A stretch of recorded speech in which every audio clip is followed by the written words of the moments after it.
My husband stood in front of his colleagues and called me the help. He laughed. They all laughed. What they didn't know, I wasn't just some woman he could embarrass. I had a secret that would flip his entire world upside down. And I was about to reveal it. Before we get into this story, if you love drama with a side of sweet justice, hit that subscribe button and ring the bell. Trust me, you won't want to miss how this unfolds. Now, let me take you back to the night that changed everything. My name is Angela, and 5 years ago, I thought I'd found the love of my life. Michael was charming, successful, and when he looked at me, I felt like I was the only woman in the world. We got married 3 years into our relationship, and for a while, everything seemed perfect. But somewhere along the way, something shifted. The man who used to brag about me to his friends started acting like I was some kind of burden. The sweet compliments turned into little digs. The proud introductions became awkward mumbles. I work from home as a consultant. That's what I always told people. And that's what Michael told people, too. Except he said it with this tone, like it wasn't a real job. Like I was just playing around on my laptop all day while he was out there in the real world climbing the corporate ladder. He worked as a finance director at this big company downtown. And honestly, his career was doing great. Promotions, bonuses, the whole thing. And the better he did, the smaller he made me feel. It was the little things at first.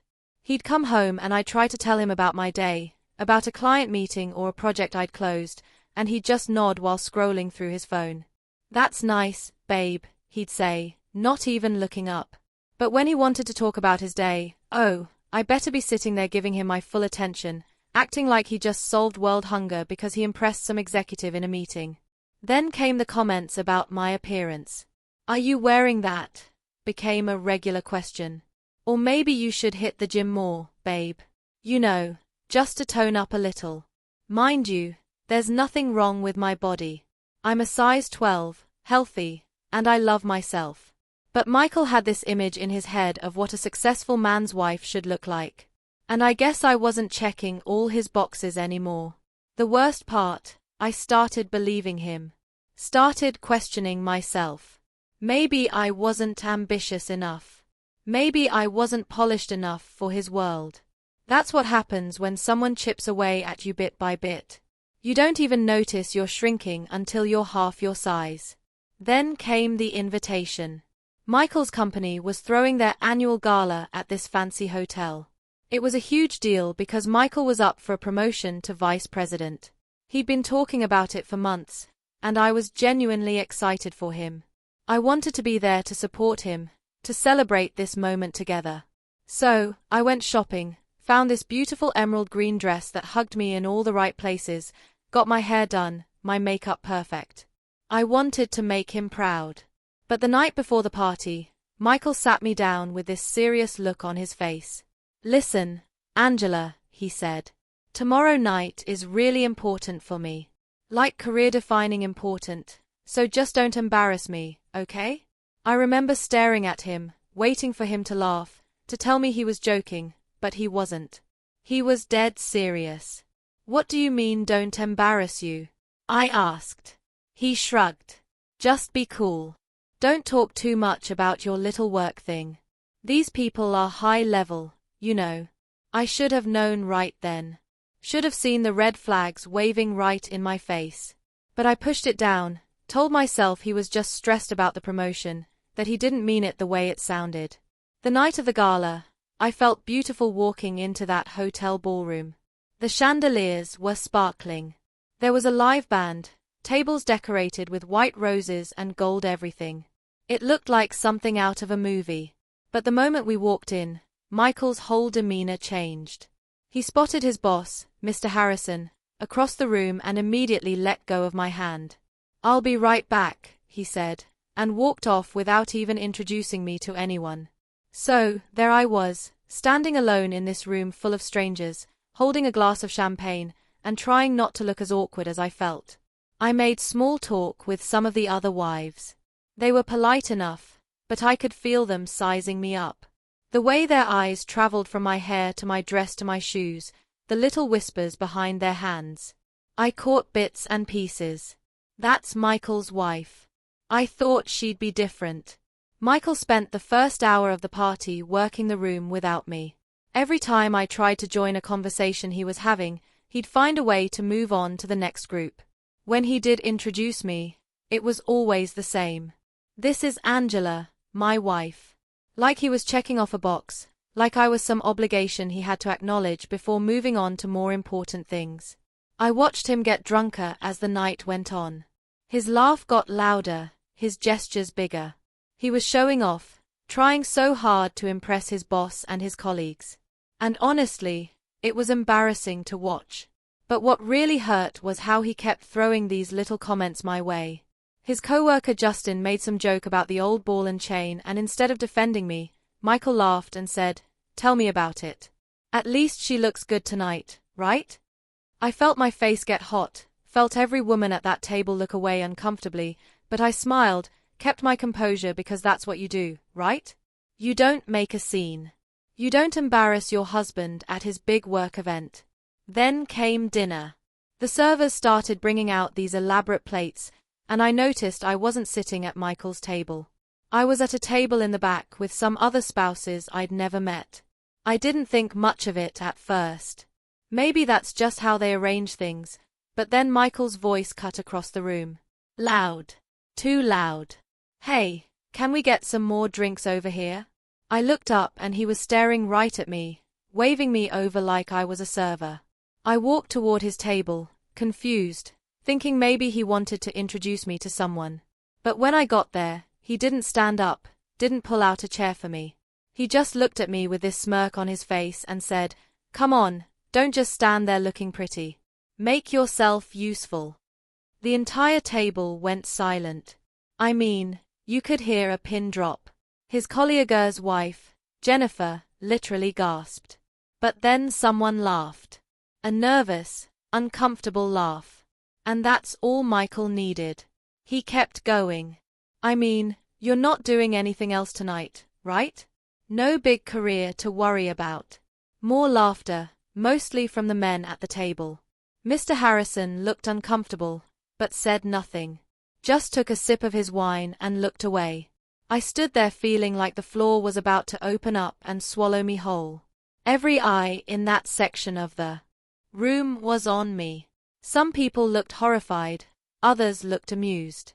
And Michael was loving it. He thought he was being funny. Thought he was entertaining his boss and his co-workers at my expense. But something inside me snapped. Not in a loud, explosive way. In a quiet, cold, final way. I looked at my husband, this man I'd given 5 years of my life to, and I saw him clearly for the first time. He didn't love me. He didn't even respect me. I was just a prop in his life. Something to control. Something to make himself feel bigger by making me feel smaller. I smiled. A calm, controlled smile. "Actually, Michael," I said, my voice steady. "I am doing something tonight." He rolled his eyes. "Oh, yeah. What's that? Online shopping?" The table erupted in laughter again. These grown adults laughing at a man disrespecting his wife. It was pathetic. "No," I said, "I'm about to make a phone call." Michael waved me off, already turning back to Mr. Harrison, dismissing me like I was nothing. And that's when I knew it was time. Time to stop protecting his ego. Time to stop making myself small so he could feel big. Time to show him exactly who he'd been married to this whole time. I walked outside into the cool night air and pulled out my phone. My hands were shaking, but not from fear, from pure adrenaline. I dialed my assistant. "Hi, yes, it's Angela Brown. I need you to send the documents now, all of them, to my email and prepare the presentation file. I'm going to need it in about 5 minutes." When I walked back into that ballroom, everything looked different, or maybe I looked different. I walked straight to the podium where the microphone was set up for the evening speeches. The band had just finished a song. Perfect timing. I tapped on the microphone and the sound echoed through the room. Conversations stopped, heads turned. "Excuse me, everyone," I said, my voice clear and strong. May I have your attention for just a moment? I saw Michael's face across the room. First annoyed, then confused, then worried. He started to stand up, but Mr. Harrison put a hand on his arm, stopping him. Everyone was watching me now. Hundreds of eyes, and I wasn't nervous anymore. I was free. I want to thank you all for being here tonight. I continued. I know this is a celebration of success, of hard work, of achievement, and I think that's beautiful, but I need to address something that happened here this evening. You see, my husband just tried to humiliate me in front of all of you. He implied that I'm useless, that I don't have a real career, that I'm just some decoration he brings to events like this. The room was so quiet you could hear people breathing. Michael's face had gone from red to white. He was frozen in his seat. The thing is, I said, and I couldn't help but smile now. Michael never actually asked me about my work, not once in 3 years.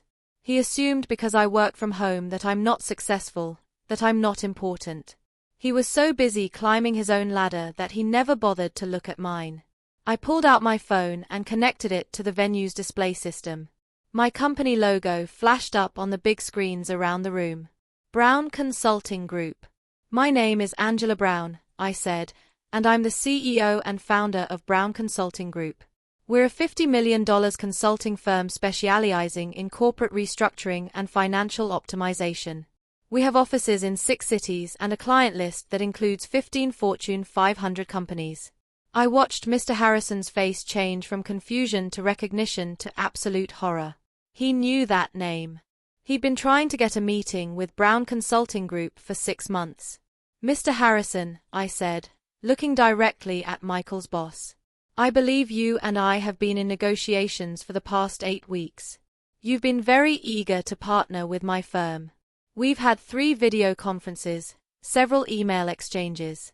I'm sorry I didn't make the connection earlier, but I use my maiden name professionally, and honestly, Michael talks so little about his actual work that I didn't realize you were his supervisor until tonight. Mr. Harrison stood up slowly, his face pale. Miss Brown, you're Angela Brown from Brown Consulting. That's right, I said. And Michael, that promotion you wanted so badly.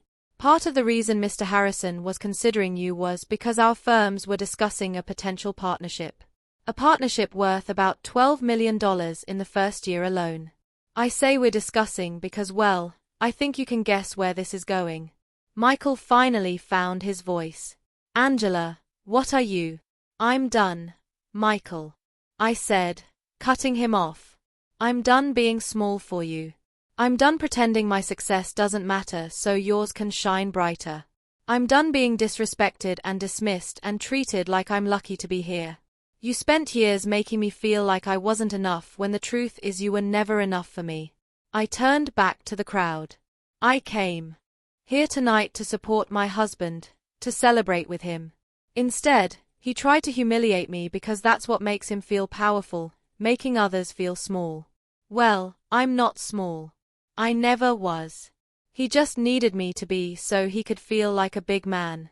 The tears came then, but they weren't sad tears. They were release. I've already filed for divorce. I said the papers will be served next week and Mr. Harrison, I'm afraid Brown Consulting Group will not be moving forward with any partnership with your company. Not because of anything you did, but because I can't in good conscience do business with a firm that employs someone who treats people the way my soon-to-be ex-husband does. I disconnected my phone from the display, tucked it back in my purse, and looked at Michael one last time. He was still sitting there, mouth open, looking like his entire world had just collapsed. Because it had Udi, Michael, I said.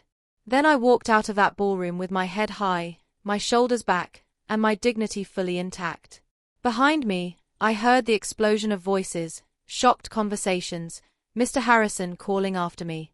Michael finally jumping up and trying to follow, but hotel security stopped him. I'd already arranged that, too. I wasn't taking any chances. That was 3 months ago. Since then, my company has grown by 30%. We've signed 2 new major clients and expanded into 2 more cities. My face has been in business magazines. I've been invited to speak at conferences. The respect I have in my industry has only increased, partly because word spread about what happened at that party. Turns out a lot of people in the business world loved seeing someone stand up for themselves like that. Michael, on the other hand, didn't get that promotion. In fact, he had to leave the company entirely.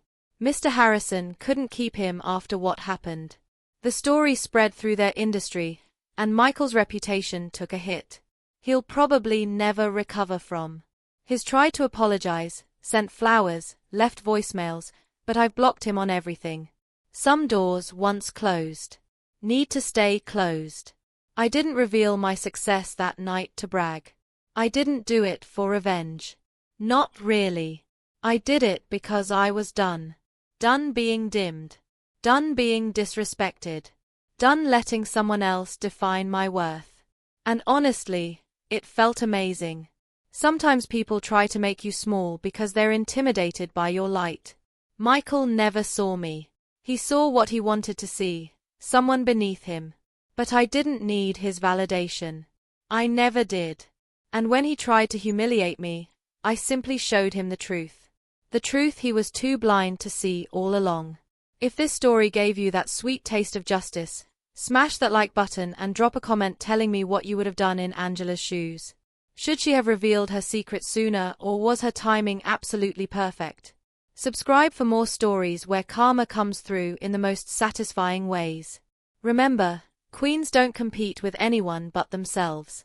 Stay blessed, stay strong, and I'll see you in the next music.